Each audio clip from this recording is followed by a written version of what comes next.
If you do a quick Google search of Rodecaster Pro 2 latency, you will see a bunch of returns. People swearing up and down about the latency issues with the Rodecaster Pro 2 and then swearing off any purchase until it's fixed. But does the Rodecaster Pro 2 actually have latency issues? Well, yes. Also, no. Kinda. Let's just get into it. So latency is basically the amount of time it takes for the signal to go from your microphone to your computer and out again. What causes latency is a number of factors, from USB bandwidth to driver issues to CPU speed. Generally, though, it's usually happening due to restraints of the drivers or the CPU. And yes, when I'm talking about drivers, I am referring to PC users. For all you Mac people, we'll get to you in a bit. So we're going to disregard USB bandwidth then, as it's a limiting factor and not generally an issue for latency spikes. So that leaves us with either driver restraints or CPU restraints. So then, let's start with the easiest to diagnose. And yes, this can impact Mac and PC. Now, this is literally just the inability of your CPU to keep up with the audio that is being sent to your computer. And there are multiple factors included here, like the amount of RAM you have, the speed of that RAM, and we'll get to that in a bit. Putting it bluntly, if your computer is within the last few generations of Intel, AMD, or the new M series on Mac, you're going to be fine here. Multi-core workloads are no issue for newer components, so you should be fine. Now, if you're rocking a computer over 5 years old, though, and you're using an interface that is using USB 3.1 Gen 2, well, you might start to have some issues keeping up. Doesn't mean you have to throw out your computer and start over, but you may have to make some concessions on those drivers. And here we're back to just PC users, as drivers are a Windows thing, so if you are on Mac, feel free to skip ahead unless you like hearing about the suffering of us PC users. Anyhow, there are a couple different drivers available, from Wasapi to MME to ASIO. Now, nothing against MME or Wasapi, but if you're using a specialty interface like the Rodecaster Pro 2, you are going to want the ASIO drivers. Now, these are specific to the unit, and you generally download them through the website of whatever brand you bought. So if you bought a Mackie, you'll download those. If you bought Focusrite, you'll go to their website. And for this, the Rodecaster Pro 2, you'll go to Rode's site. Interesting to note here, though, not all ASIO drivers are equal.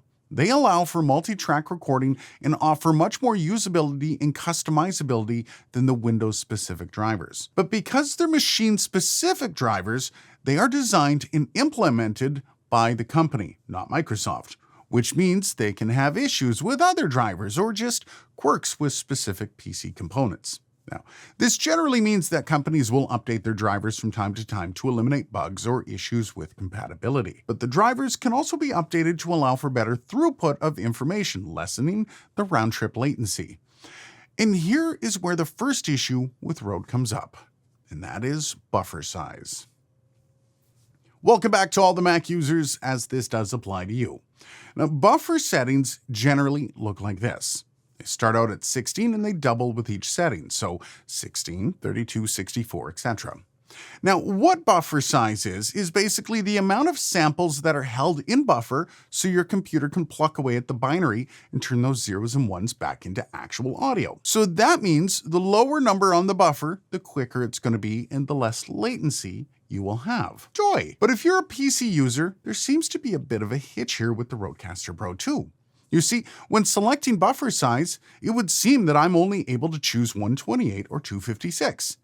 Now, it's not an egregious number per se, but you're not going to be running a professional recording studio with either of those. That said, 128 is still usable for music. However, when I use 128 with the Rodecaster Pro 2, my computer is unable to keep up, which is kind of odd since I already have a relatively new computer and I should have zero issues with that buffer size, as it isn't an issue with other interfaces. So then, if all things are equal, and they are in this, that means my issue is most likely with the drivers. Not only do the Rode drivers limit my ability to choose any buffer sizes below 128, but even at that, I'm getting all the clicks and the pops. And I can record with my Arturia AudioFuse Studio at a buffer size of 64 and not have any issues. So why is it a problem here? Well, again, not all ASIO drivers were created equally. Now, I do have to say, for all the things that the Rodecaster Pro 2 is created for, this probably doesn't cause any issues for 90% of the people that use it. So then if you have one of these Rodecasters, What are you supposed to do? Well, PC users, you're not going to like my answer here. Yeah, this is awkward. You see, the Rodecaster Pro 2 was developed with a Mac. This thing is just streamlined for use with a Mac computer. It's almost embarrassing how easy everything is when you just plug it in and it goes. No drivers, just a few settings and off you go. And the beauty of this is when you go set your buffer size on an M1 or M2 Mac, well, you're going to see a whole bunch more options. 64 is possible. And if you aren't adding a bunch of VSTs, well, you might even be able to go smaller than that, depending on which Mac you're using. For your information, I'm using a base model MacBook Air M1, and that's pretty sweet if you ask me. And this is the point that all the Mac users are going to sit back with a bit of a smug look on their face.